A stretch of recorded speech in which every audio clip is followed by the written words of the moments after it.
Hi, good morning, everyone. Happy Friday.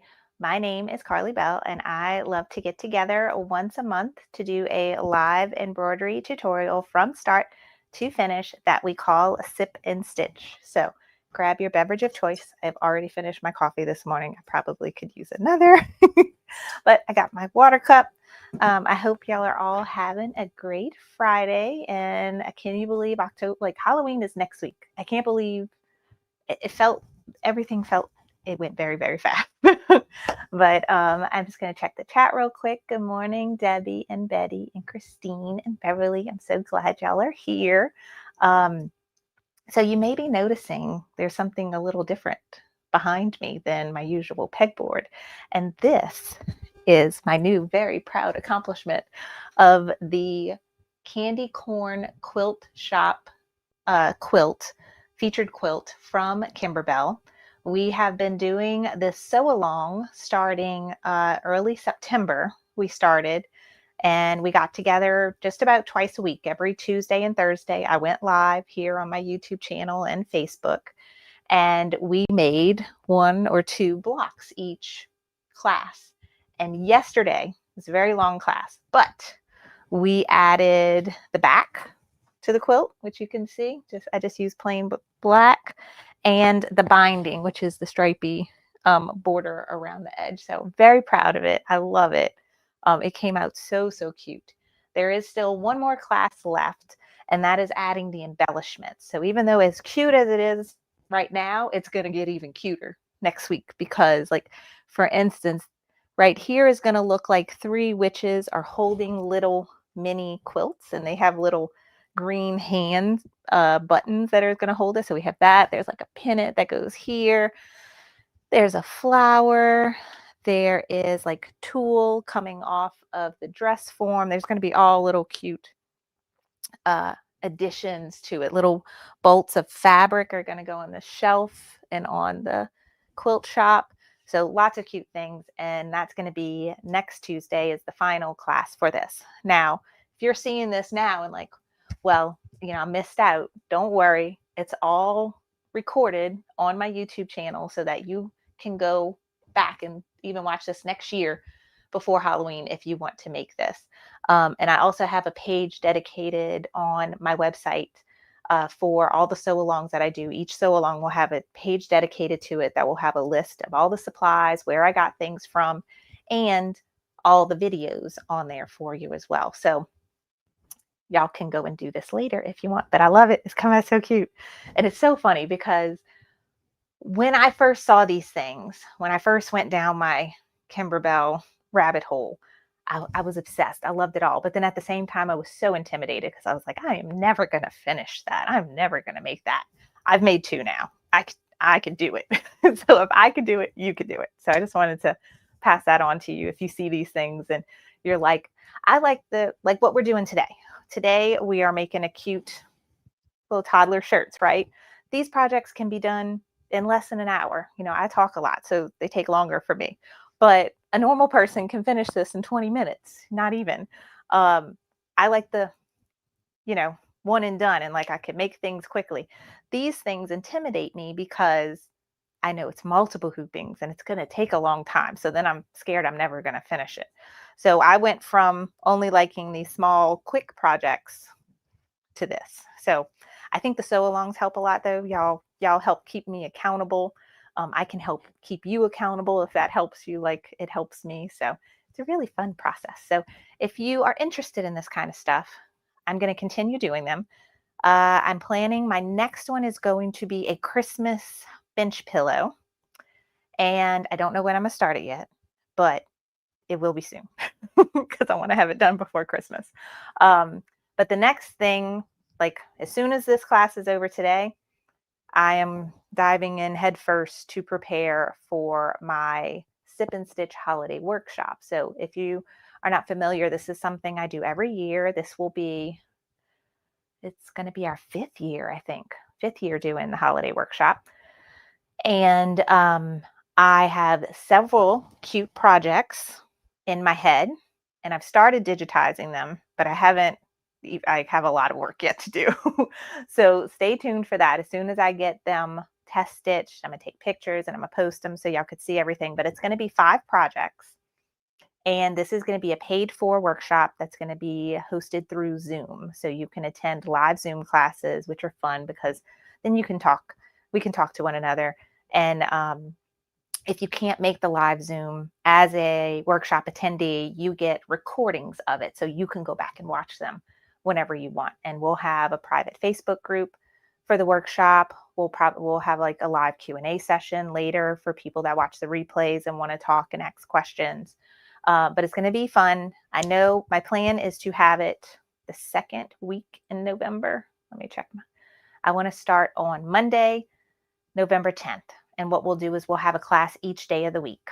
So that Monday through Friday, and we'll make a different project for each one of those days. So at the end of the week, you'll have 5 projects, and they're going to be cute things that you can give as gifts for the holidays or have for yourself around the house. So there, one of them, look, so I have a thing. One of them is going to be a hot pad for oven mitt. But it's going to look like a quilt block, and we're going to make it on the embroidery machine. So you could just see like my sketch.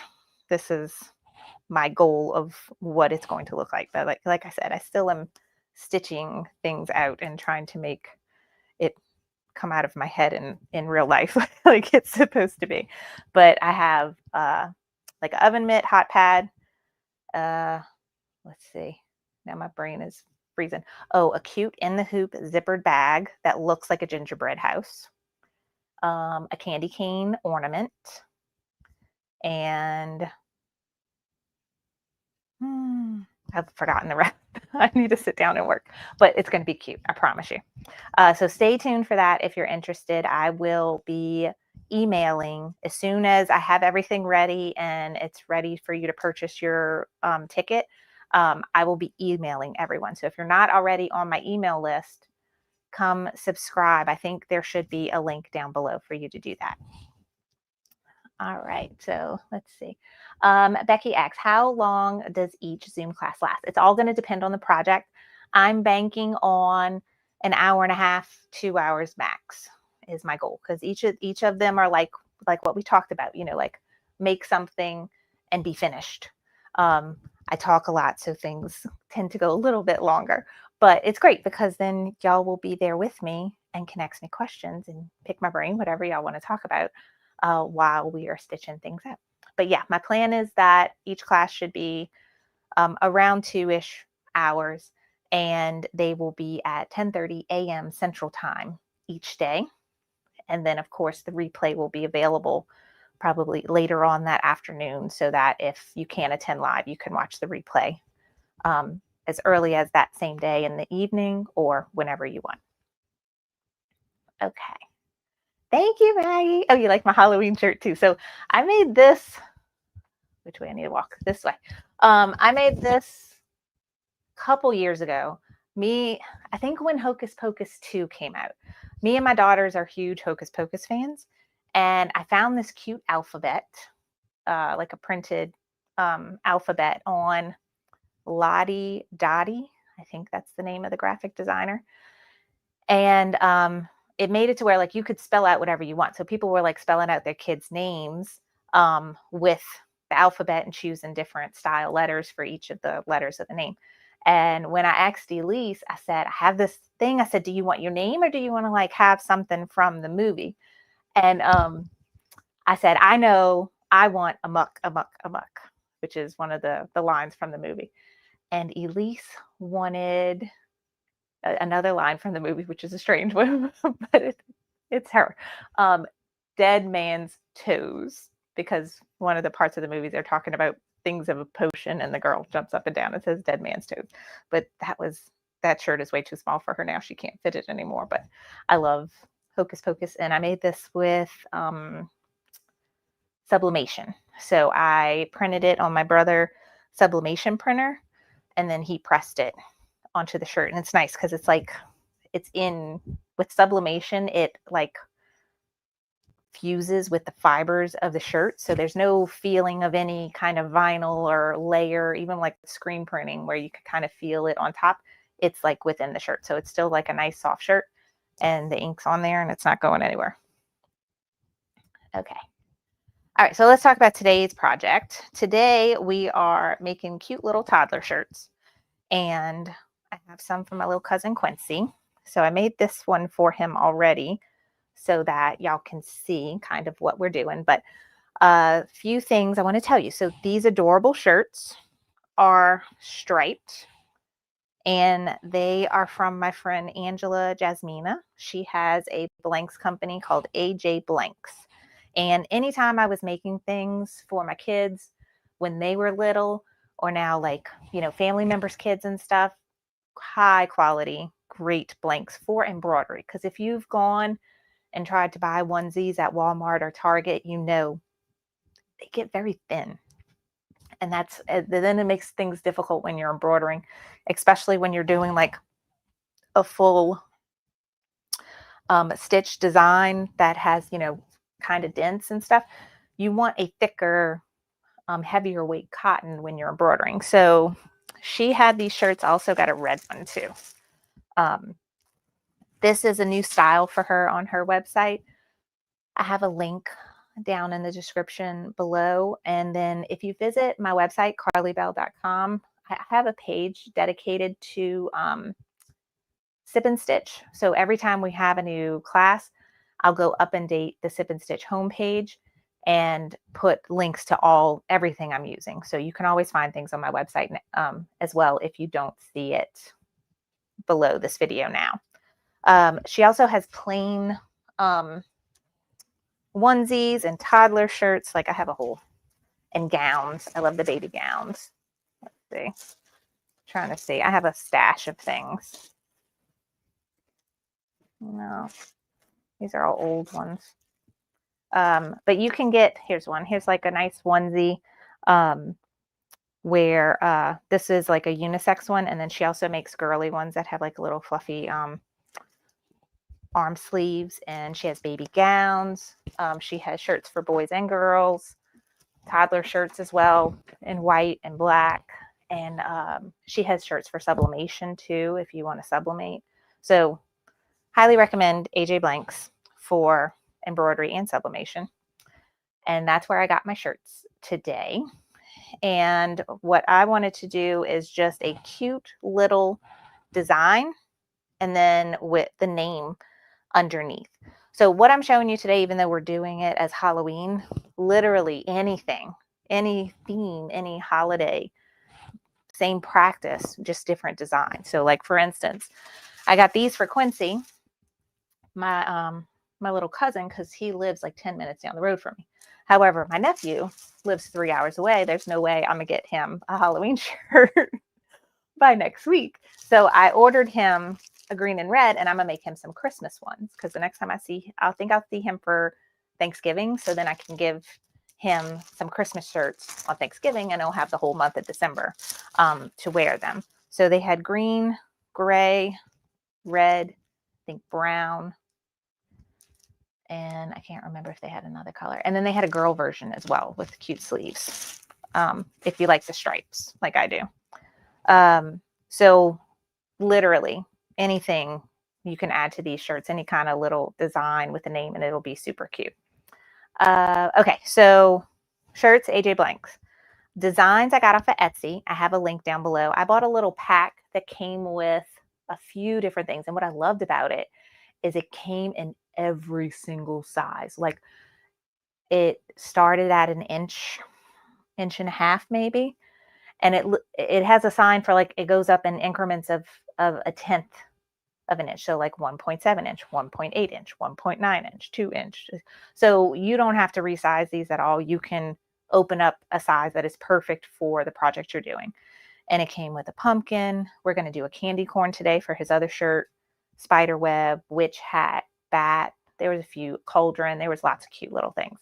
And you can go find little mini packs like this for Christmas or for Thanksgiving or for Easter or summer.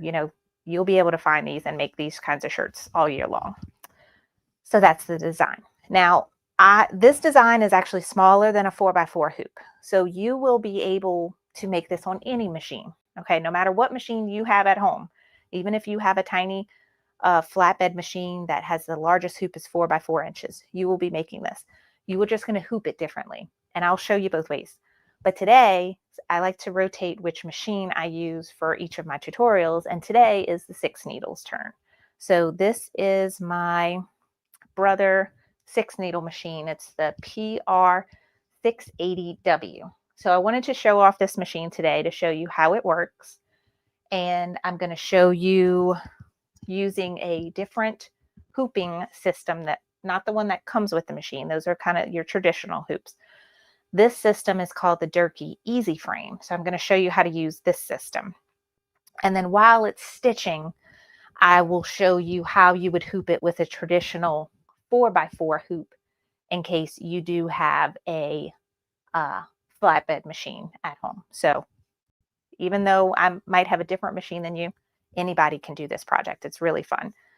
And then for those of y'all that are interested in upgrading to a larger machine like this, use this time, ask me any questions in the chat. I'll be happy to answer anything for you about it if you're thinking about getting one of these, because usually Sewing Machines Plus has really good deals for Black Friday and Cyber Monday for this machine, where the price is usually a little bit lower, but the kicker is they throw in a lot of stuff with it, like the stand, which y'all can see I have mine on a stand here. They'll include the stand with it, and they'll include maybe the cap driver. And I've also seen it where they include a set of the Durkee EZ Frames, which we'll be using today. So keep an eye out for when they have good sales. And Ronnie said, this machine looks intimidating. I feel you. I felt the same way the first time I saw it. I'm going to show you today, though.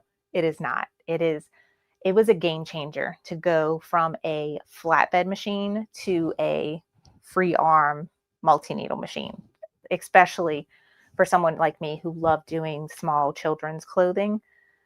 Huge game changer. And you'll see, like when I hoop this with the regular 4 by 4 hoop, it's not as fun as the EZ Frame or using a free arm machine. Let's see. Becky, you need to use your machine. So she got a Happy 7 needle. I actually had a Happy 7 needle for a couple months. Blaine at Sewing Machines Plus sent me one to learn and demo, and then I was supposed to go to a show in California and work at the booth that had the Happy embroidery machines, but then that's when the fires happened and it snowed in New Orleans and I never made it. But I had the machine for a couple months. It was fun to play with. Okay. And Linda has a 12 needle. It's intimidating. Don't be intimidated. I'm going to show y'all. Don't worry. And Dawn's like, she just upgraded to a 1700. Like, that's as big as it gets. She does not have room for one of these. Surprisingly, as far as like width, this 6 needle machine takes up less room than my Brother Stellaire, because the Stellaire is like long. And so I have it on a table and it takes up a lot of table space. With the multi-needle machine, it's not as wide, it's more narrow. So it has a small footprint. If you have like the floor space to go with it. So like I understand some people, like you have a table already, you don't have a spot for a whole stand and stuff. That's understandable. These machines can go on a regular table as long as it's sturdy. But having the little bit of floor space to go with it so you could have it on the stand is helpful. All right, so now let's jump in to what we need for today. All right, so your shirt of choice, whatever kind you want to work with. If you're practicing, just go grab you the little cheap shirts at Walmart that are thinner. What I say when it comes to shirts and embroidery and stabilizer, the thinner the shirt, the more stabilizer or heavier, dutier stabilizer you're going to want to use. The thicker the shirt, you may not need as much stabilizer. So I'm going to actually be using 2 layers of stabilizer today. These are kind of my go-to when I'm doing clothing. I like to combine a cutaway with a tearaway. So my cutaway is a lightweight cutaway. and it's no show poly mesh. So you can see it's kind of see-through. This is great, especially for white shirts where you can see the stabilizer go through it. I love to use this. Now, these shirts are not see-through, so I could just use a plain old cutaway on them as well. So there's no one answer for stabilizing projects like this. I could use just a cutaway. I could use 2 layers of poly mesh. I may even be able to get away with 1 layer of poly mesh. Because I am floating, I like to use a sticky tearaway.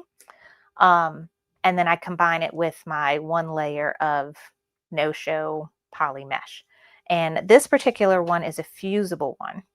I like to use the fusible on knit cottons because then it keeps things from shifting.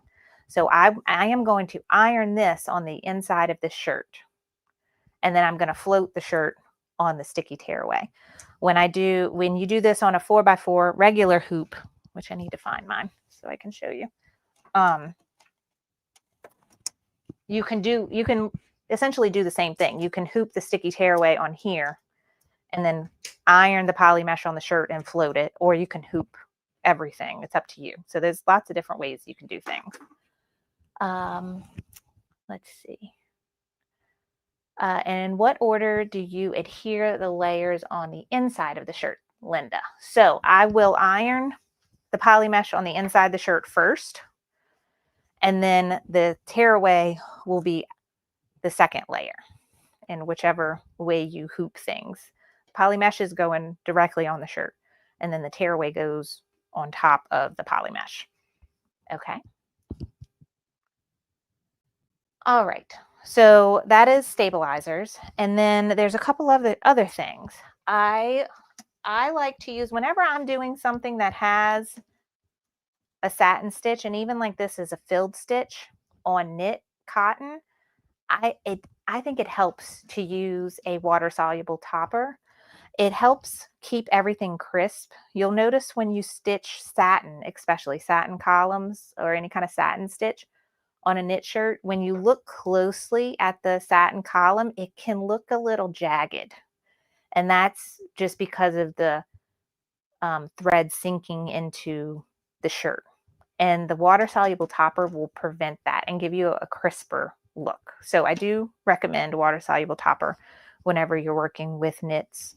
And the only time I think I wouldn't use it if I was doing a sketch stitch style embroidery, but pretty much fill or satin, I'm using the water soluble topper. The other thing I'm going to be using when we're done, and especially for children's clothing, is a soft fusible interfacing to cover up the threads of the embroidery when we're done. Okay, so you'll see on Quincy's shirt I already finished. I remove the tearaway, the poly mesh no-show is staying, and then I cut a piece a little bit bigger of this Fuse So Soft, and I iron it on top. So now these rough threads are not going to rub on Quincy's skin when he's wearing it, because you know how kids are. If something's not soft and it don't feel right, they're not going to wear it. So those, I know that seems like a lot, but really use, what you have. If you only have cutaway, 1 layer cutaway is good. I wouldn't use tearaway alone. I always like to use some sort of cutaway on clothing. You can use 2 layers of no-show poly mesh, but having the Fuse So Soft, I think, is important if you're doing any kind of children's clothing. All right, so that was the shirt and the stabilizer, and then this is the hoop I'm using. But remember, you can use it, you can do this project with this hoop as well. So let's talk about these hoops. This is a really cool system, and essentially you are floating. Anything you embroider with this system, you're going to float. And I know we have friends that do not like sticky stabilizer. Okay, don't worry. You don't necessarily have to use sticky stabilizer. I found some clips that help stabilizer stick to these frames if you don't want to use anything sticky, because there's no 2-piece system. I can't like secure something with this. This is just a frame. This is just aluminum frame. I'll just take these off. This one's still tight. It's supposed to be where they can slide off, but this was actually the first time I used this size, so it's a little tight when it goes in. But it's supposed to just slide in and out, and then you tighten these on there. But this is just a frame by itself. And what you do is, if you want to use sticky stabilizer, you cut a piece the size of it, and you put it sticky side on the back. And you put it on in a way that keeps it nice and taut. So you see when I embroidered the pumpkin shirt, when I was done, I was able to just pull it right off. You see the pumpkin and his name? It pulled right off. And now the cool thing about using the sticky stabilizer with this is I have this. I have the option to patch this hole that I made. I don't necessarily have to pull this all off and start over. I can just patch this little hole. This is something I do where I will patch this maybe 1 or 2 times, depending on, you know, if it stayed intact and it's still on there pretty tight. I will patch it 1 or 2 times before I rip this whole thing off and start over again. So that is just a little tip for you if you have these and want to try out the patching method. But make sure, you know, the main part is still on there tight, so that when you add the patch, everything's going to be, you know, still taut like a drum.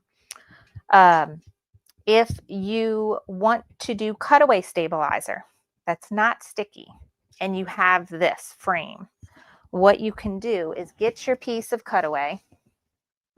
So like here's some cutaway. I can add it underneath like this, however I want to do it. And there's these clips.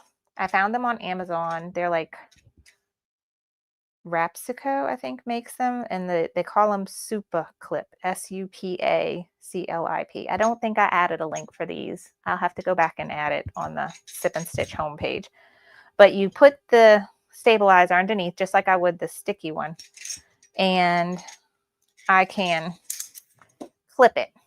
And see, these clips work really nice, and they will hold it. So I'll add like 2 clips to each side. And now I can float something on cutaway, and I can either just spray some temporary spray adhesive on the cutaway to help my item stick to it, or I can clip my item onto my frame as well so that everything stays into place. So don't think that just because you have these frames, you have to use sticky. There are some other options out there, but sticky is a nice option. So clips for non-sticky stabilizers, or the sticky one would do that. So another cool thing about these frames is that they are interchangeable depending on the project. So the main piece you need is this. This is the adapter. And these bits are interchangeable, and they sell frames in all different kinds of sizes. And these are just a few. They sell, sometimes they have like a set where you can get like a set of 4 or 6 different sizes, but then say later on you have a project and you could use like a smaller one or a bigger one, whatever the case, you can just go buy individual ones, and they're all going to fit on your blue adapter. No matter which blue adapter you have, these are all going to fit. So like this is a 4x4, 5x4, 8x8. 5x8. So they have a 5x8 this direction, and then they have a 5x8 with the pegs go here, and it's this direction. This is a 12x4. I haven't used this one yet. And this is just a fraction of them. They have a lot more sizes, but I just wanted to show you how they work and that they're interchangeable with your blue adapter arm. I see people asking about the clips. Yes, they are reusable. When I bought mine, where did I put it? I set things down and I lose them. When I bought mine, it came with like 8 clips in the little thing. And then I got a box of like 100 clips. I've never even opened the box of 100 clips. I just keep using the 8 that came with it. But I don't know where I put the clips. I swear. I always pick on my husband that he will lose his head if it wasn't attached to him. But for some reason, when I'm in this room, the clips are here. I lose everything, and things that are in plain sight I don't see. So it came with like 6 or 8 of them in here, and I just keep reusing them. So like when you push them, they pop out. And the more you use them, the easier they are to pull off when you're done. Like the first time I used them, it was like super tight, and I needed to use like a pin or like just something hard to make them come off the frame. But the more I use them, the easier they are to stay on. But I guess at some point they won't be tight enough anymore. And that's when you would use a new clip. But they work good for me. And then they have a spot back here and you just pop it back in so that you can reuse it. Okay, that's the clips in front of me. Thank you, Evelyn. I am terrible, especially in this room. All right, so we've talked. Any questions about the Durkee EZ Frames? Does all that make sense to you? And if it's okay with y'all, I'm just going to patch this one because this is my peel and stick sticky tearaway. I got a bunch of little scrap pieces I've saved that are going to be perfect to patch this one piece. So I'm going to try to use my scraps. Let's see. I think that's wide enough. So you just cut a piece bigger than what it needs to be. And on this stuff, like one side is super smooth and this side kind of feels more like paper. This is your actual stabilizer, and this is the removable piece. Oh, I see right here is not sticky. This might not work. Yeah, let me get a different piece.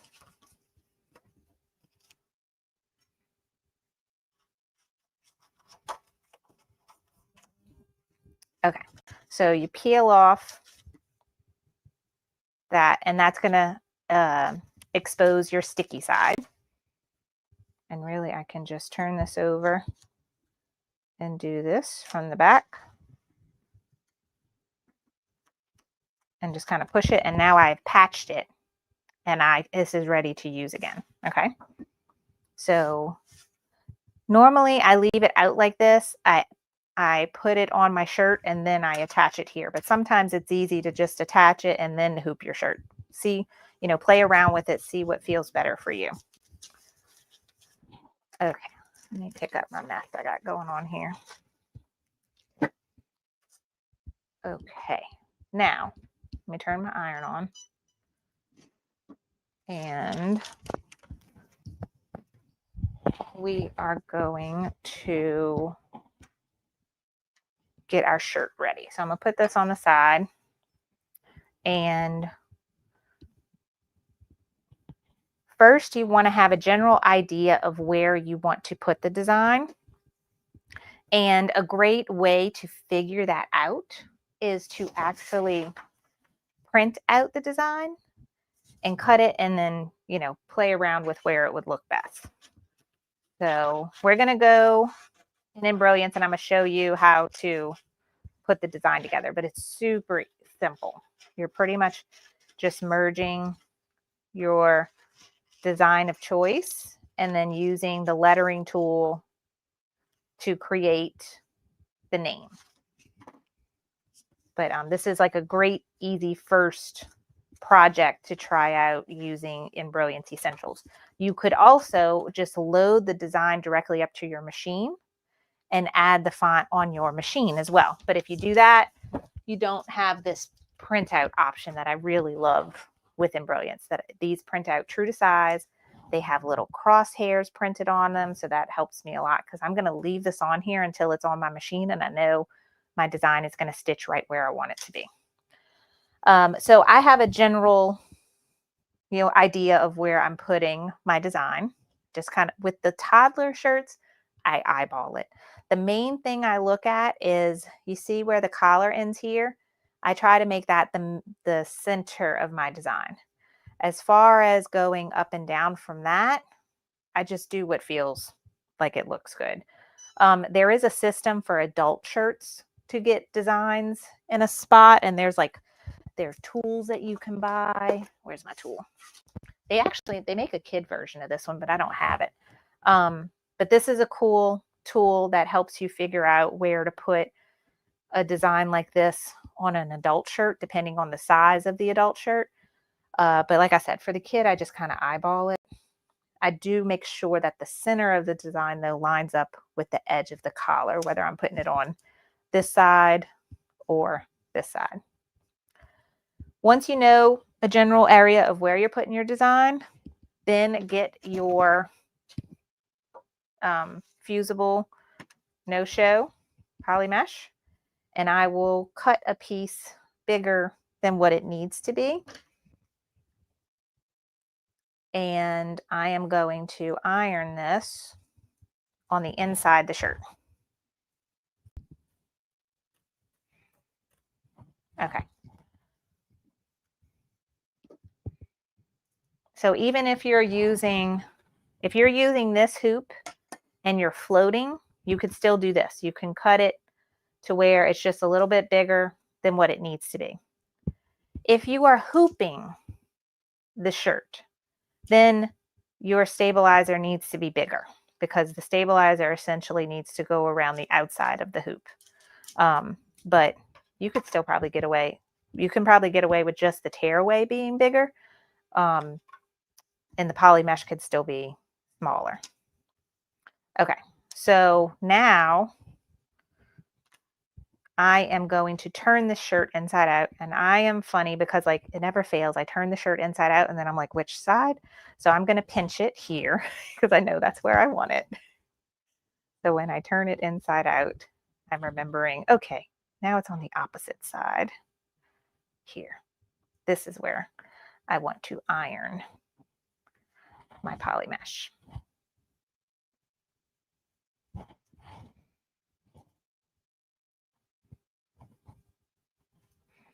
So it's still on the front side of the shirt, but it's the opposite side when it's turned inside out. And the poly mesh is going to have kind of a smooth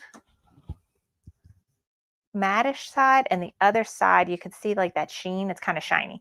This is the side that has the adhesive on it. They make this that's not fusible as well. So just if you're doing like I am, you're going to want the fusible kind, and then make sure the adhesive is down. And we're going to iron this to the shirt, and I'm using my little mini iron. And notice, like, if it goes on the arm, or say it goes on the collar, you don't have to iron it there. I'm just going to focus my iron on the area where I know my design is going to be.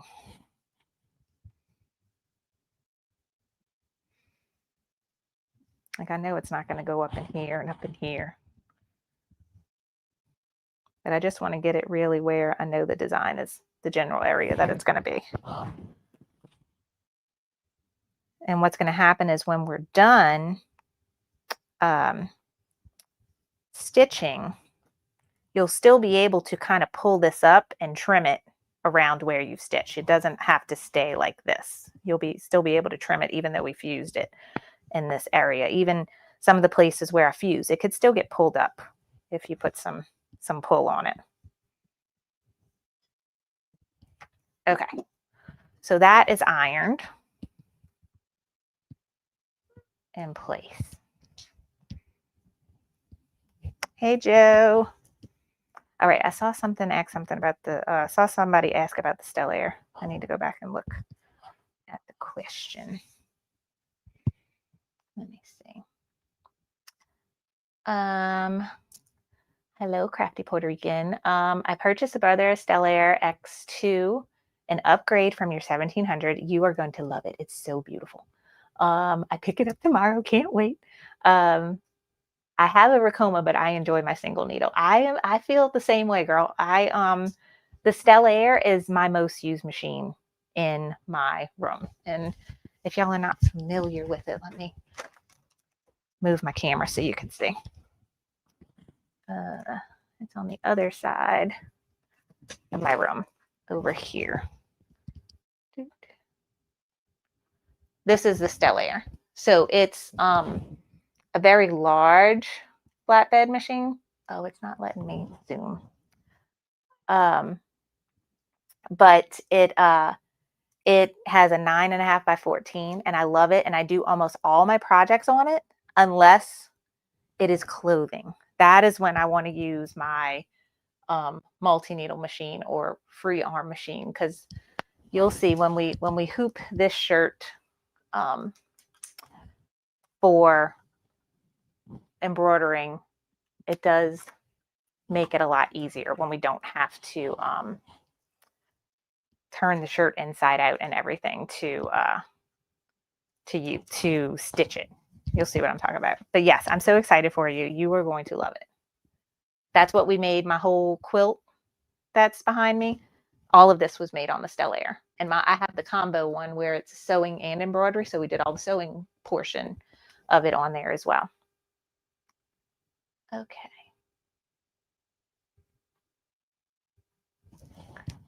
All right, Marina's living the best of both worlds. She has the luminaire and the Brotherton needle. But yeah, I tend to use my, depending on the project, like all those Kimberbell projects, anything that's flat, even if it has a ton of colors, I still like to use that single needle versus my multi-needle. Multi-needle, I feel like, is reserved for clothing in my personal case. Hey, Leslie, I'm so glad you're joining us. She's been watching all my old videos. I will warn you now, if you watch any of my like first videos, I filmed them at night when my kids were home, and they come barging in the room and they yell and they holler and they knock the camera over. So just to warn you, some of my older ones are a little rough, and I had so much technical difficulties, but I hope you enjoyed them. Me and Elise like to go back and watch some of my older videos, because she was like 3 years old when I started, and she's 9 now. And it's so cute to see little toddler Elise come in and fuss at me because I made her a purple shirt and she wanted a pink shirt. Like, it was always something. All right, let's see. Oh, Patty makes a good point. You definitely don't want to iron on the wrong side, because getting nasty goo stuff on your iron is no fun. I actually use on my big iron, which is hiding, I got this cover. So I have to find it on Amazon because I bought it at a quilt shop. But it's the company that makes it is called Bonash. And it's supposed to be like universal, where it'll fit on any iron. But I was ironing so much Pellon SF101 interfacing on everything for this quilt, and I always had it turned on the wrong side for the first quilt I made. I bought this. And so then if I made a mistake on accident, it was okay. It didn't mess up my iron. So I need a small version of that for my little mini iron. But yeah, the little iron cover, it saved me a few times. Okay, let's see. So Crafty Puerto Rican, she's asking about the table for the stability. You are going to want a strong table. My husband and I actually built the table that we have. We built it during COVID when everything was shut down. And it's all made out of 2x4s. We made it like L-shaped. So it's sturdy, because he doesn't do anything that is not sturdy. He wants to put, screws in the wall to hang, in the stud, and all the things to hang like a 1-ounce picture on the wall. He's extra when it comes to that kind of stuff. So we made our table. Prior to that, I had an old wood dining table that was fairly sturdy. I've never gotten any of like a table that was specifically made for sewing, but I think any like wood table.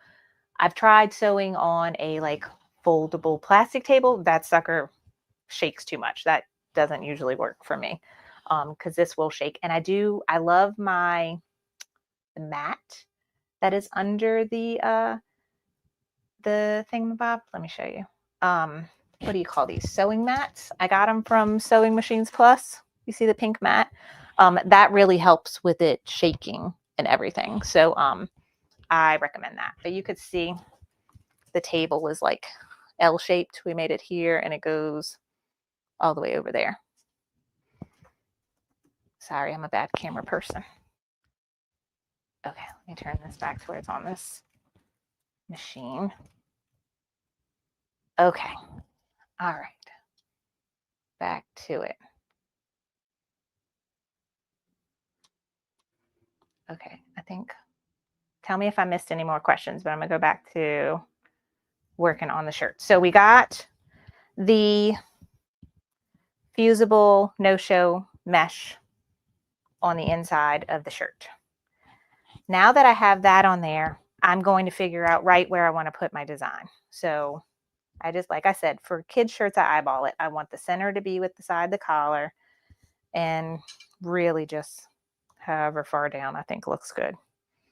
Once I get it where I want it, I will use some pins and pin it in place. And I'm going to leave it on there until right before I start stitching.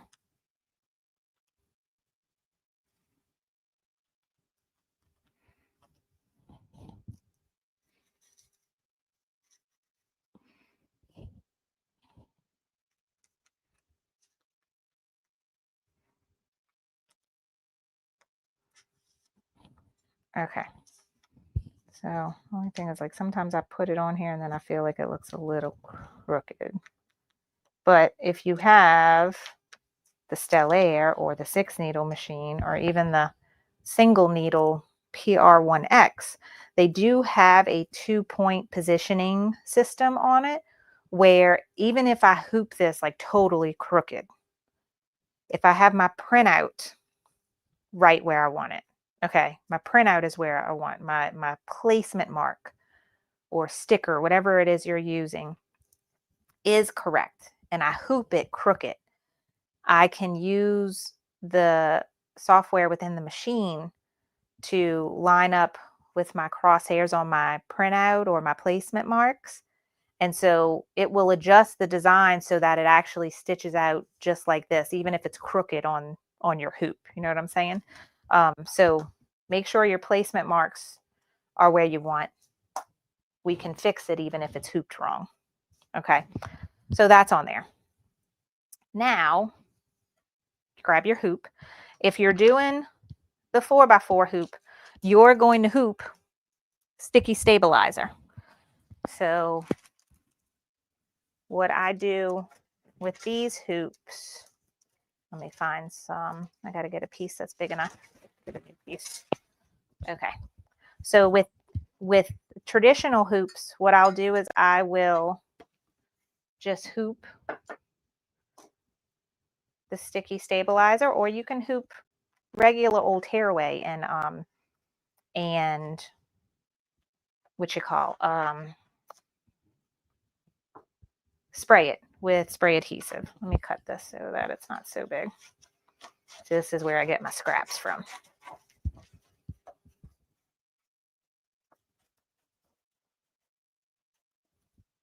Okay, so if you're working with a traditional hoop, leave the paper on it, okay, and hoop it like this. And usually you got to loosen up your hoop a good bit because it's hard to get this, it's thicker when it's like this. Okay, so push that down. Make sure it's where you want. Okay, and then you can tighten this back up. When you have it like this, then use a pin. Where to put the pins? Here. And you can draw an X.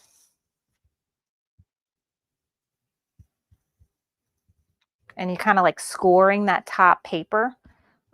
You can also draw a little circle going around the whole thing.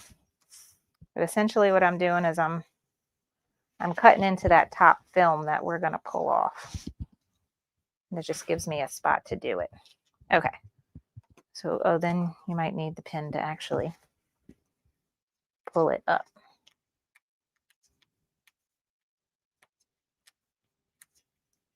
Okay. So like now that I've scored it with the pin, I can, sometimes you could pull it by the X, and pull it out.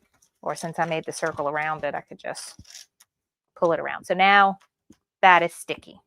So this is working just like this now. Okay. And depending on you and the project, sometimes I like to take a ruler and a fabric marker and draw crosshairs on here just to help guide me with putting my design right in the middle. So like if I was working on my PE800, I don't have that positioning system on that one. So I'm going to want to line up the crosshairs on this design with the crosshairs I drew on my stabilizer. My 6 needle has that positioning system, but I could still draw those placement marks if I want to. And they have little notches on these frames that show you the middle.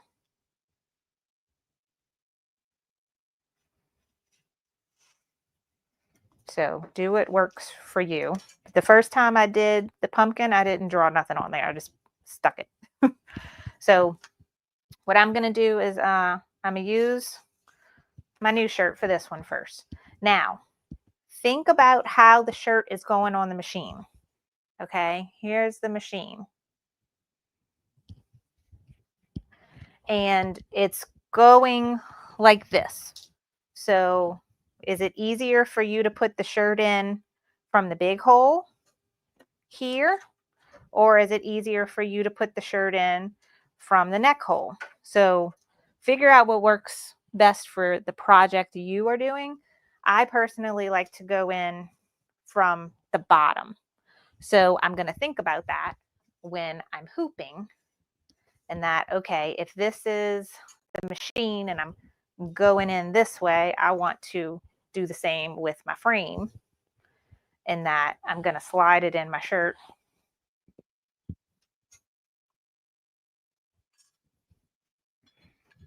And this is hard because y'all can't see it. So for me, this is like a feel thing. So I can feel the frame through the shirt, and I just want to make sure that my design is in the middle. And it don't have to be perfect because, like I said, I could move things, but I just look for it.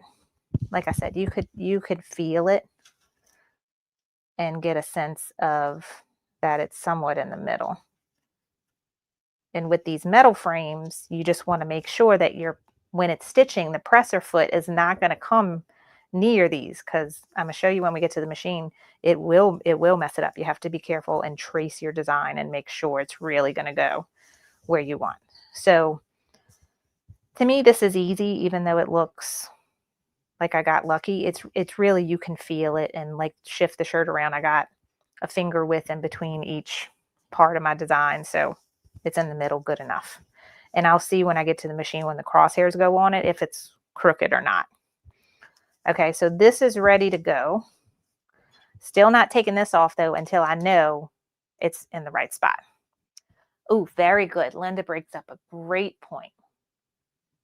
When working with a stripy shirt, another thing that's helpful is making sure the stripes are going right across and not crooked. Also, that your design is aligned nicely with the stripes.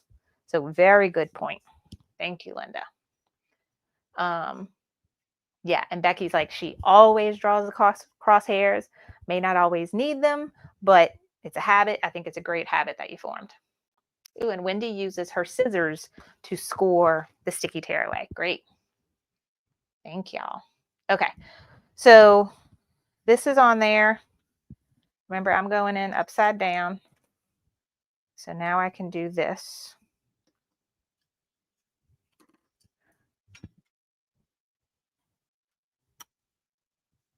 And I use like my hips and my stomach to like push it in when I'm doing it. And then we're going to tighten that into place. Okay, so now this is ready to be stitched.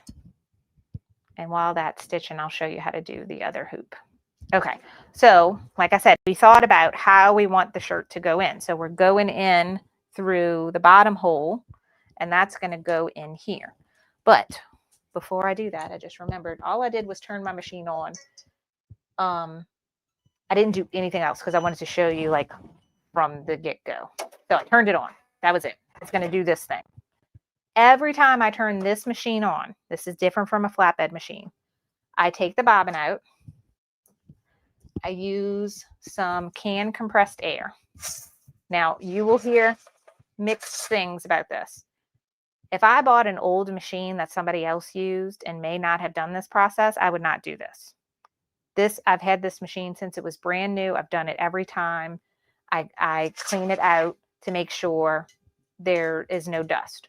But one thing you got to be careful of, if there is a lot of dust buildup, you don't want to blow it further back here. So I just want to make that statement because it's very controversial on what people think about it.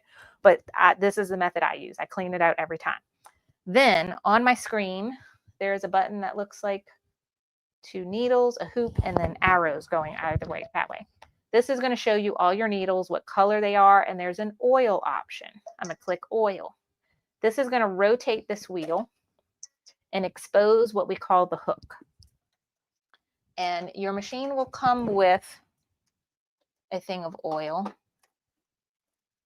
that you can use. Looks like this. I bought this. I can't even remember where I bought this, but I like it because it's like a squeezy syringe and the needle tip, but it does leak. This one doesn't leak. This one does.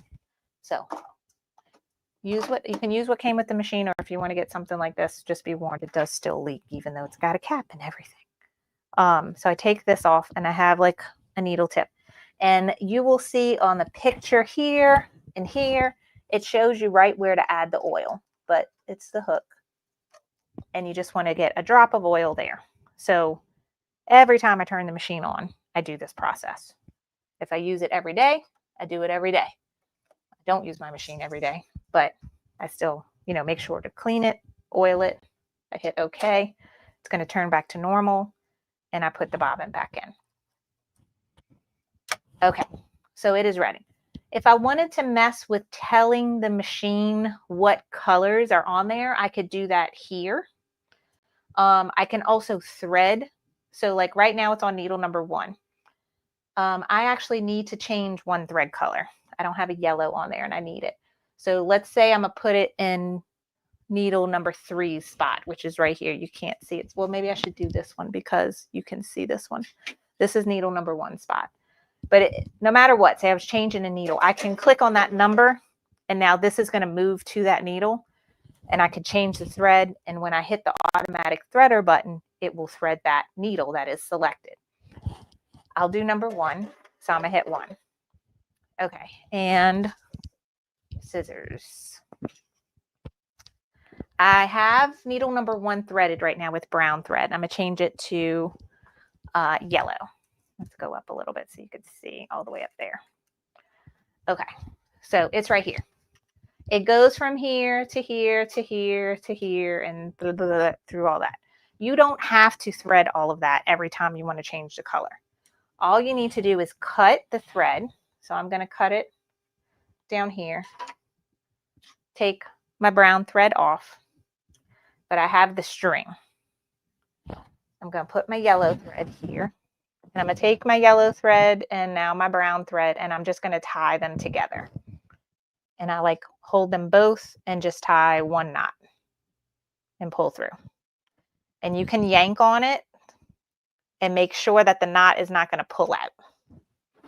Once you've tied it, I can now go down to the needle. So now I'm down here. And I'll pull it out the needle and I'll grab the brown thread and I just pull. And it is going to pull. That yellow is going all through the thread path. And there it goes. Now it's come out here. Since I have it on number 1, it's all ready to go. I can hit the automatic needle threader button here. The little thing's going to pop, the prong's going to pop up. I wrap it around. They have a thread cutter here. Pull it through the thread cutter, hit the button again. And now needle number 1 is changed from brown thread to yellow thread. So it doesn't take long at all. And I know for me, this was one of the most intimidating parts of getting a big machine like this, was threading it. So really it's not bad at all. It's just simply tying the threads.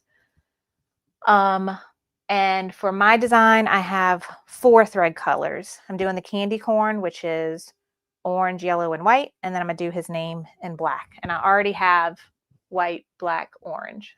So it was just the yellow one that I needed. So that is all done.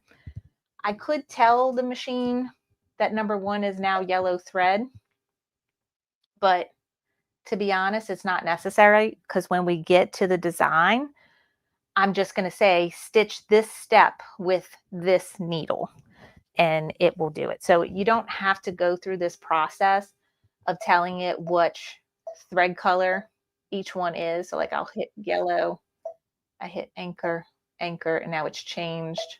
Okay, so now it knows that needle number 1 is yellow. And when you look at this screen, it tells you what it has all the things at, which yellow now is the only one that is correct. So for when we get to the design, I'm going to tell it, stitch this step with this needle. Okay, so now that I have my bobbin clean, oiled, and stuff, now I'm going to actually put my hoop on. And this slides with the Durkee EZ Frames. It's easy because it can only slide on one way. When you start working with the hoops that came with the machine, it's easy to get confused on what direction to slide it on. So one thing I recommend, if I can get this off of here, come on. These are like, this is a hoop that comes with the machine. I drew little arrows on the metal bits to know that it goes this way, not this way. So that's the tip for you when you're using the even mighty hoops too. Like I draw arrows on them so that I don't forget which direction they're supposed to go in. Okay, so our shirt is on, and now we just have to load the design. So I'm gonna go ahead and do that, and I'll show you Embrilliance after. I have my design on the machine.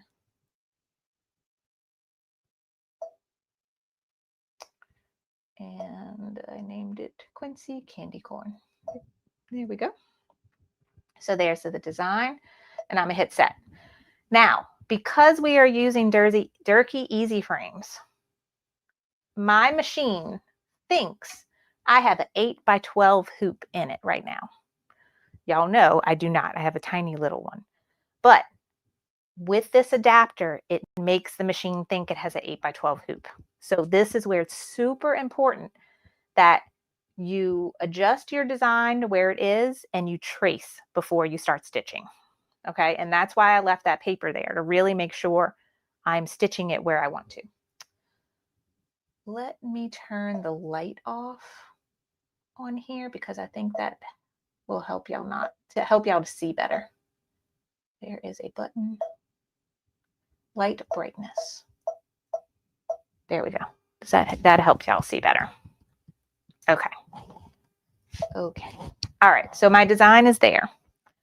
And I can zoom in on just the screen part for this bit so that y'all can see what's happening. Okay. And it comes with a little stylus thing as well. All right. Now, first thing, I loaded my shirt upside down. So my design needs to be upside down. So I'm going to hit rotate, and I'm going to do 90 twice. So now my design is upside down like it is, like I want it to be on my shirt. So I'm going to hit OK. All right. If I wanted to change the size, I could. There's lots of other things I could do. This is a screen I could do it. So I'm going to hit in edit because that was the only thing I wanted to do. This is another kind of editing screen where I can move the design. I can, we're going to do the trace. There's other options as well. But for now, I don't know if you can see, my crosshairs have now appeared. And I can see my crosshair, and my design is much lower. So on here, I'm just going to hit the arrow buttons on this grid until my crosshairs get where I want. So I'm going to let y'all see this part while I move it. So I'm just hitting, and there are on your grid, there's a 1 play, 2 play, 3 play. If I have it on the 1 play, it's barely going to move a smidge. If I have it on the 3 play, it's going to move a lot. So I'm going to do that so that it gets, it's going to take forever if I keep going. See, now I can move fast. Now, once I get where I want it, then I could fine tune it by going the other spots. All right, one thing I'm noticing is that this is a bit crooked. My lines are here and my crosshairs, like, it needs to be shifted a little bit. So that's when I can use my 2-point positioning system. And that is this button, I think. Oh, it's got to go to the original. Yeah. Okay. And I can choose how I want. If I want to go up and down or left to right, I usually always go left to right. So I'm going to hit next. And see, right now it has it going from middle. I want to go this way. Like, that's the direction how I want to fix it. Okay. Now it has moved. And what I need to do, see, it's gone way up here. What I need to do is make that crosshair line up with the side of my candy corn. So I'm going to change it to the fast one. Now fine tune it more.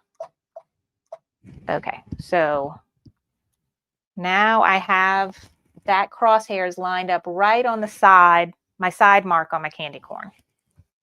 Okay, and I'm gonna hit next. And now it goes straight across. And I could see my other side mark is down here. So I need to move it right there. So even though I thought I hooped this straight, I did not. All right, so I'm gonna hit set. Now, I don't know if you could tell on the screen, but it has actually tweaked my design to where it's turned a little bit more that way.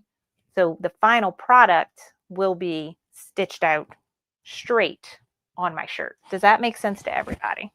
Because I know that's kind of a lot, but once you've played around with this machine and see that you can do that, it makes life so much easier because I can hoop things crooked and it does not matter. And see, yeah, there's a good point there. Now it's not lined up perfectly with the middle of the design, and that's, I can move it over. And now it is in the center. Okay. Yeah. So it's still turned a little bit, but now it's in the center. Okay. So now I can take this paper off. I know I got my design going right where I wanted to, and I can undo my pins and take that off. And the next big thing you want to do before you start stitching is trace. So watch this laser, and I got my frame, and I'm going to pay attention and make sure that laser is not going to come anywhere near my metal frame by hitting this trace button. So I could say nowhere near, nowhere near, nowhere near. Okay. And if your design is like too uncomfortable, like it gets too close to the side, switch to a bigger frame. You know, that's all you need to do. So I chose a frame that was slightly bigger than my design, so I knew I would be in that comfort range of it not getting too close. Okay. I can hit embroidery, but there's a couple more steps. Okay, right now it's telling me I don't have the right thread colors loaded to stitch it, but I'm just going to hit close because I do, it just, the machine doesn't know what colors I have on there right now. And this is when I can click this button, which looks like a spool of thread with a magnifying glass. Okay, and this is where I could tell each step what actual needle I wanted to stitch with. So step number 1 is supposed to be the bottom of the candy corn, which is yellow, and it has it right now as being needle number 1. That is correct. I have yellow thread on needle number 1. Okay. Step number 2 is supposed to be orange. I actually have orange thread on needle number 4 right now, so I'm gonna hit 4. Step number 3 is white. My white is on needle number 6, and my black is on needle number 5. So now it knows this is the order it's supposed to go in. All right, so technically now everything is ready for it to stitch, but I do want to add some water-soluble topper. I wait to add that until after I pull my design off. Let me cut a little piece.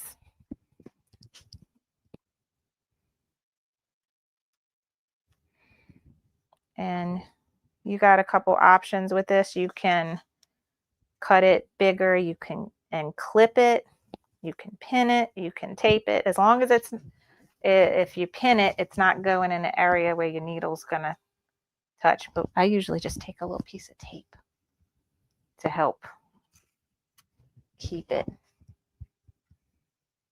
from getting all crumpled up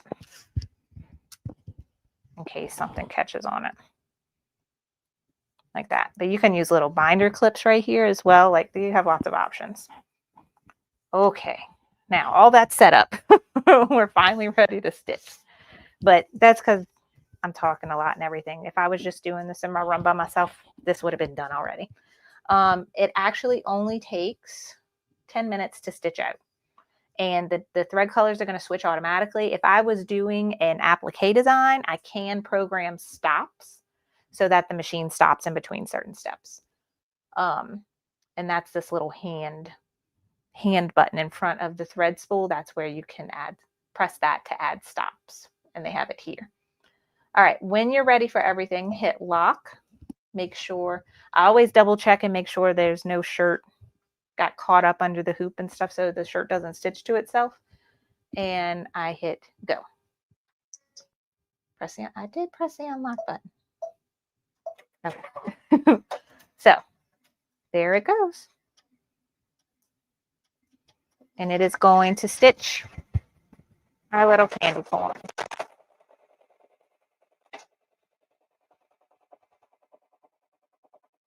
Super cute. All right, while that is stitching, let me go check the chat.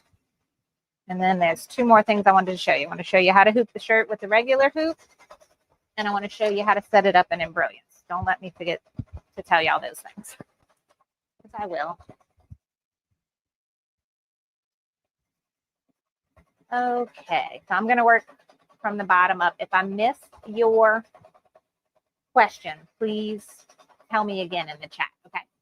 Ronnie, can someone tell me what the purple crown with the number 1 and the lavender crown with the number 2 emoji stands for? I have no clue, honey. I don't know what you're talking about. Wendy, I wish you wouldn't have shown me this new machine. I can't afford another one. I know how you feel. I'm sorry. But you can do this project on any machine.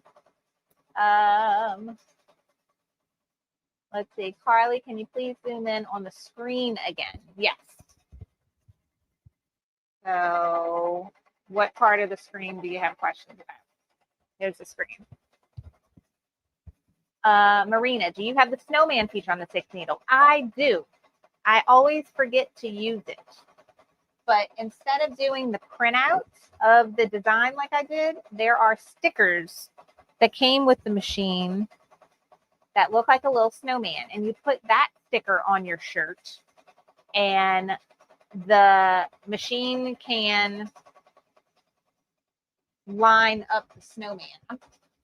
You know what? Now that I'm thinking about it, is it my Stellaire that does that? Or I think it's the Stellaire. I don't know if it's 6 needle. Because the 6 needle doesn't have a camera like your 10 needle. Your 10 needle has a camera on it. I haven't played with it, so I couldn't tell you for sure. There are brother machines that have the snowman ability. I never use it, so I can't tell you if my machine has it or not. Okay. Ronnie okay, we got it figured out. It's something special with YouTube. Okay. Okay, Michelle says she likes to use the spray adhesive down to hold her shirts down. She finds it easier and faster. So yeah, definitely find the way that works best for you.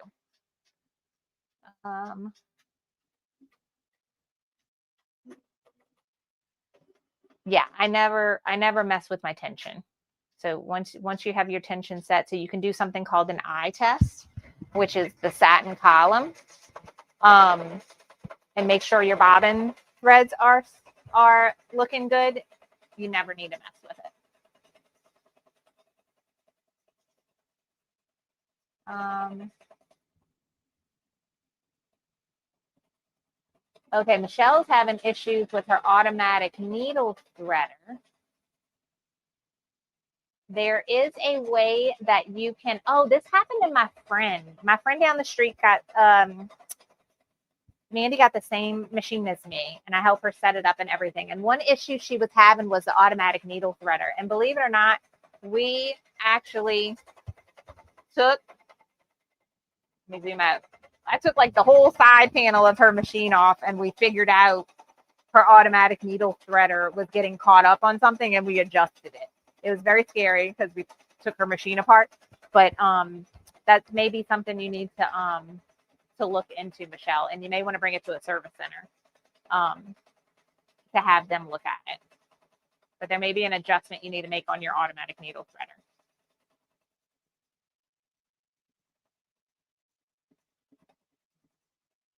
Let's see.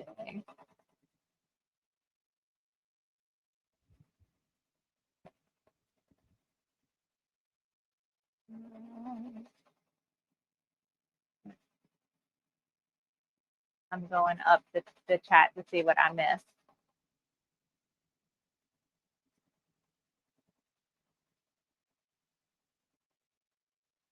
Okay, I think I got it all. Let me know if I missed your question.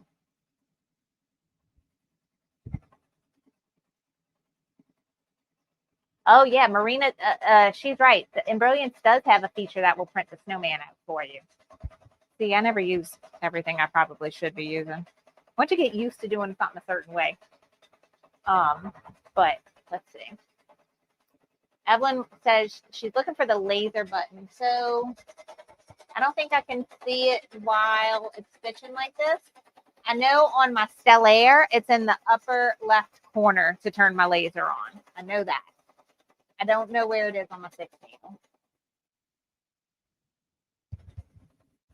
Okay, so while that is stitching, let's go look at Embrilliance and making this design. I gotta move my screens around, make this work. Brilliant.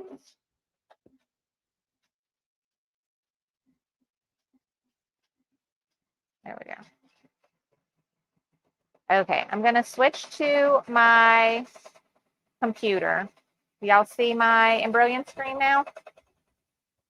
So this is the program I personally use to make or, arrange all of my embroidery designs before I send them to my machine. I usually don't do any editing on my machine whatsoever. I like to do it on my computer. So with this was one of the little designs I bought. And then this is a font I purchased. I think this is a design by Juju. Yeah, Levi. But I'm going to show you how I put this together. So step number 1 would be to go to your embroidery designs. Now, sometimes when you purchase embroidery designs online, they'll go straight to your downloads folder and they'll look like a zip file like this, right? You have to usually double click it to unzip it, and then it will open up the folder. I always take my stuff out my downloads folder and I put it in its own embroidery designs folder. And I have a whole little mini course on how I organize my embroidery designs. It's called the Embroidery Design Organizer. It's very original. But I have a folder system. So I have holidays and I have Halloween. And here are the little design pack I bought. Bought it from Etsy. One has the bat, candy, and ghost, and the other has pumpkin, spiderweb, witch hat, cauldron. So I want this one. And there's a folder for each thing. And I'm going to go to candy corn. I'm going to pick my format of choice, which for me is always PES. And here you can see the candy corn, and it literally changes as a 1/10 of an inch and goes from 0.8 all the way up to 5 inches. So you don't have to resize this at all. It comes in so many sizes. I think I picked the 2-inch. So for me, I have my computer set up. When I double click on anything that's a PES file, it's going to automatically open in Embrilliance for me. So there we go. I double clicked it, it opened it. So that is there.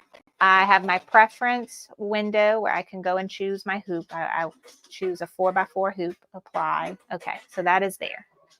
Now I want to add his name underneath, and I can click the lettering tool. And because I'm using fonts that are BX format, which means I already installed them in my program, when I click this, I can see all my fonts. And I can go through and play around with different fonts. And I type the name right here in the text box, and I hit enter on my computer. And now I can see his name, and I can click it and drag it. I can click and move my candy corn up. Click the name and move it up. And just kind of position things where I want. And then I can click his name, and I can just go through different fonts and see, you know, which one I like the best.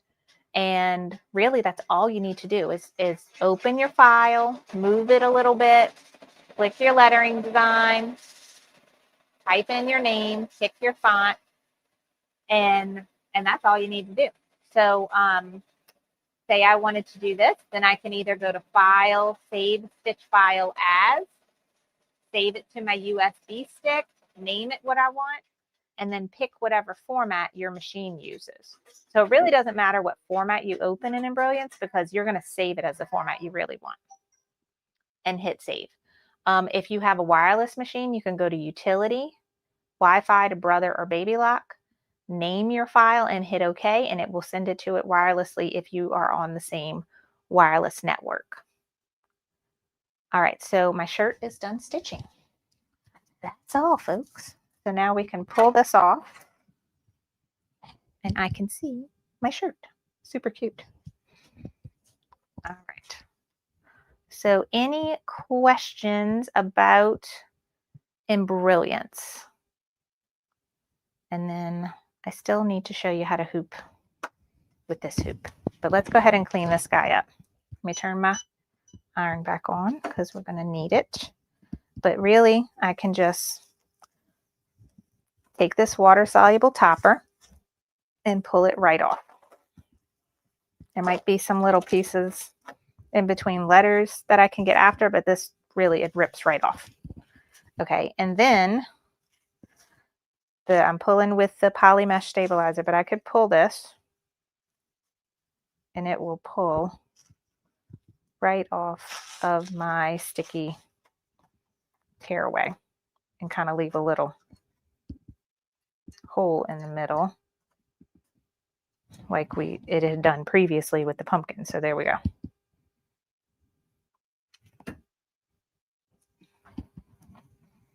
And so there's my shirt. It looks straight. I'm looking at my line. Oh, that line looks real good. This little stripy line goes right underneath his name, like perfectly. Oh, I love it.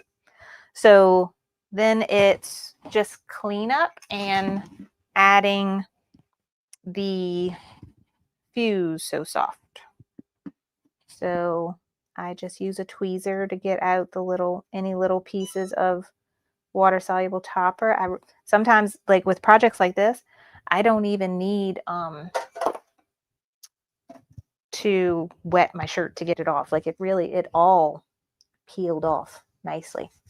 Okay, and then I can turn it inside out, and now we've already torn away all the tear away. They got a little bit left here in his name, and to be honest, I don't bother with trying to get that out. I just leave that there. If there was some all around the side, you know, I would pull it, but there's really only, let me zoom in so you can see, there's really only a little bit left in his name right here. Okay, so we have this poly mesh that we ironed. This is when I can start kind of pulling it back.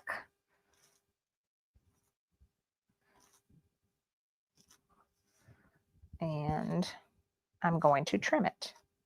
So I just kind of pull it. I try to go for a circle with no like harsh points. So I try to have everything kind of curved.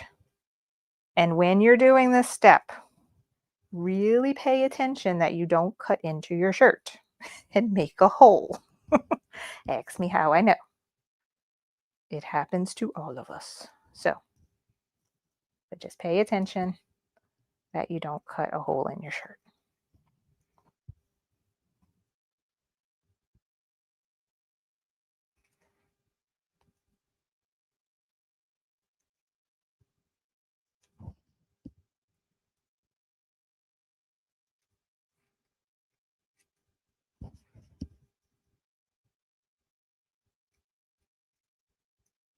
Okay, so I have cut away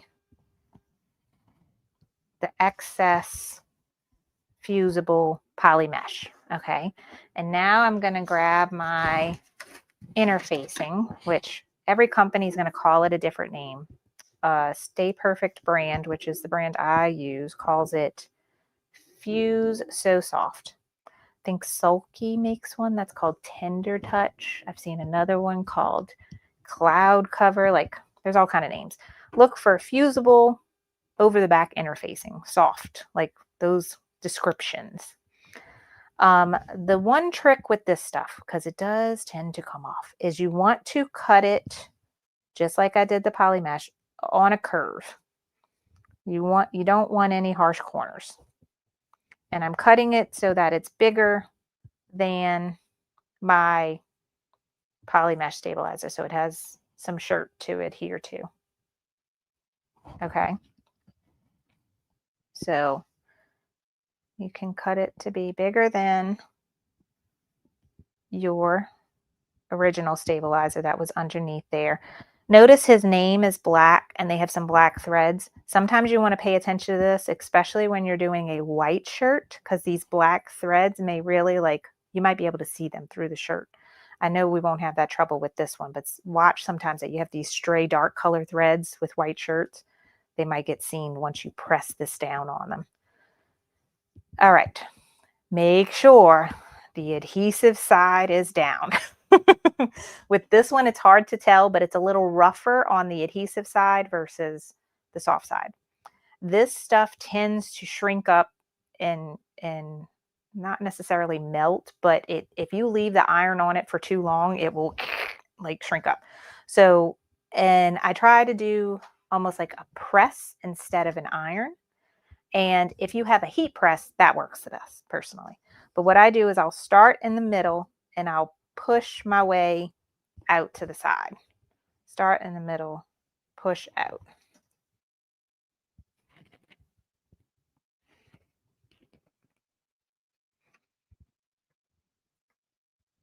And then I'll go back and press all the sides.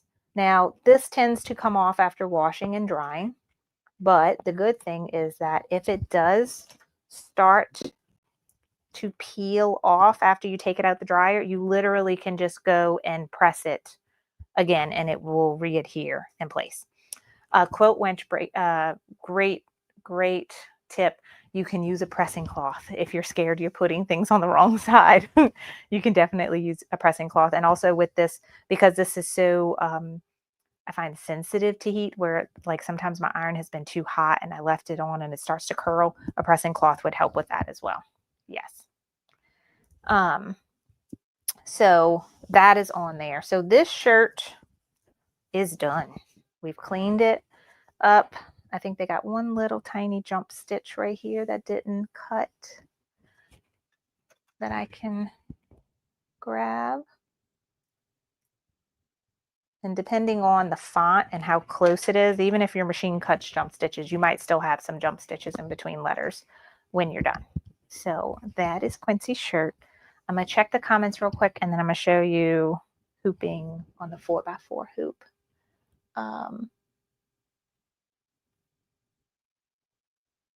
Let's see. What y'all talking about? Costco. I want to go to Costco now. Oh, Patty's like, do you see this green line right here? Look at this green line. I'm impressed with myself. The letters are like sitting right on top of it. So I am very happy with the outcome of that.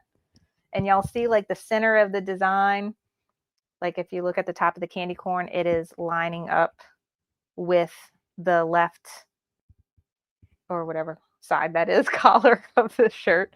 Like that's really my placement point on these shirts, is at least get that there.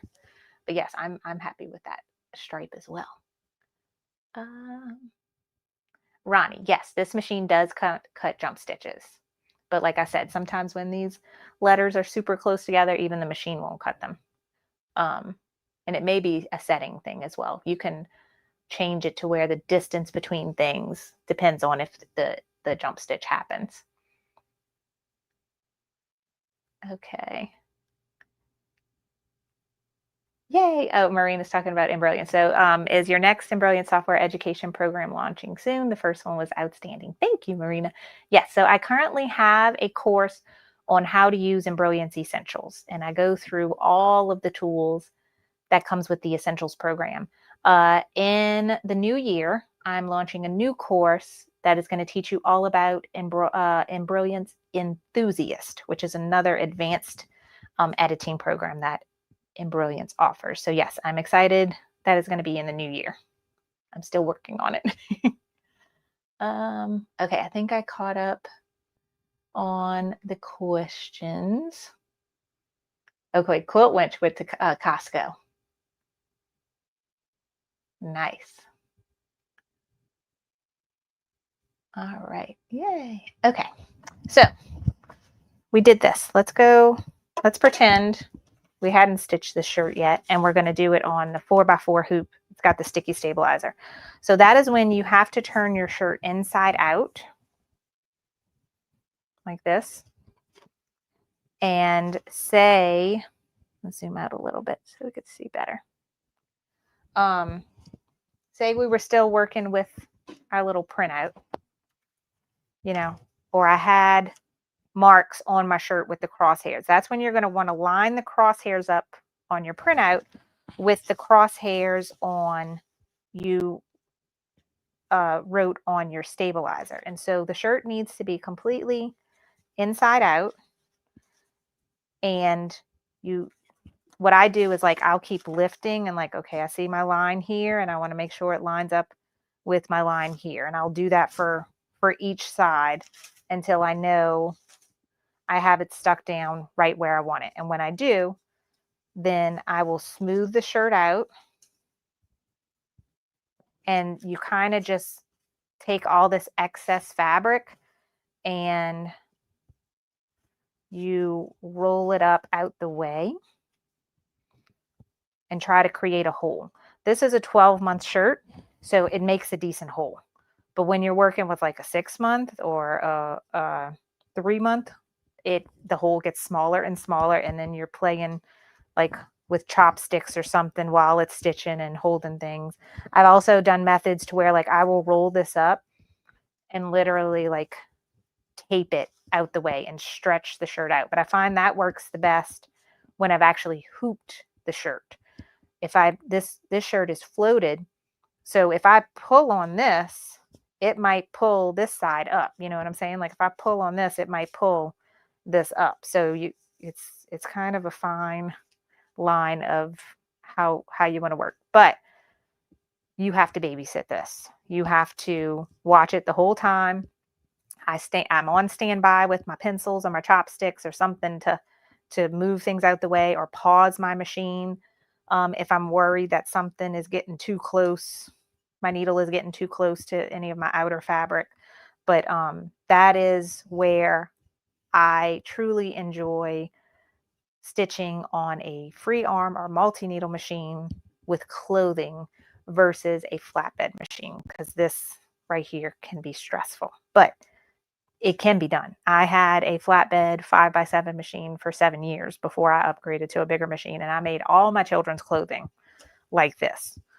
It's just you have to sit and you have to babysit your machine and make sure everything, stitches where it's supposed to, and none of this gets in the way, and you end up having your shirt stitched to itself and you can't open it. Let me know if that makes sense to everyone. But if so, that is it for today. Quincy now has 2 cute little shirts he can wear. We're actually going hang out with them this evening. They're showing like a little outdoor movie for the kids tonight. And I think they're going to come meet us. And like this shirt, I figured he could wear this for Thanksgiving too, because I just did the pumpkin on this one. So this shirt is still good through November. But this one he can wear this week. Or he could wear it tonight if he wants to. But I think this is a very cute, just like almost like a uniform for little boys. Just put a cute little design in their name. You don't even have to put their name, but just like a little football, a little Santa Claus, whatever, a little truck. It could be anything cute. And then have that for them, and they can wear these shirts every day. And they're nice quality. They're soft. And I like shirts that are not white, because I know my children destroyed every white embroidered shirt that I made them. So I like that these have some color to it and won't be as noticeable maybe when they ultimately spill food on them. But that is all, I think, all I wanted to talk to you about today. There it is. Let me check the comments and see. Yeah, so like Linda's like that too. It's like she doesn't put her children's name on clothing, and that's totally a personal preference. That's when like just put a little truck or a little pumpkin or whatever you want to put on there. Some people only like to put maybe the first letter of a name or first letter of a last name. So totally up to you on what you want to put on there. But I think it's adorable, and no matter what you put, these make cute little shirts for kids. Yay, Ronnie. I'm so glad I made you a little less afraid to embroider. That is my whole goal in life, is to get you to not be afraid. Don't be intimidated. I know people still have their machine in their box and they're scared to take it out. If you are one of those people, I have a whole course. Like Marie, we were talking about the software earlier. I do have a whole course dedicated on how to use an embroidery machine, period. Like all the fundamentals, everything I wish that someone would have held my hand and taught me when I first started in embroidery. I teach you like the anatomy of the machine, how to change the needle, the bobbin, how to wind the bobbin, threading, all that kinds of stuff. Then we go into all the different stabilizers and what stabilizers you should use for which projects, how you can mix things up, how to hoop. We have a whole series, and they're all mostly all done with these hoops. But I do go into a little bit of the Durkee frames and the magnetic hoops, but like how to hoop a shirt, how to hoop a towel, how to hoop a blanket, a hat, what else? A bag. Like we go into all of that. I teach you all about applique, and I teach you about embroidery designs, the differences between the different types of stitches and fonts. And then we have an intro into embroidery software. So it's really comprehensive. I feel like it's a great base for everyone to start with and feel comfortable. And then we have a whole section on troubleshooting and maintenance of your machine, which I know gets a lot of people frustrated as well. Like every time the needle breaks or the thread breaks or nesting. So I put a lot of work into it. If you are interested in embroidery but feel intimidated, highly recommend you check it out. And it comes with ongoing support. So like we have a live Q&A session every month for students. So if you have a question along the way, you always have a place to come ask and get support. So let's see. Oh, Ronnie. So yes, that is a problem with an older machine. If it doesn't have a USB or flash drive, it makes it hard to put designs on the machine. Now I know with Brother, you can still get them on eBay. You can get the cards and the card reader.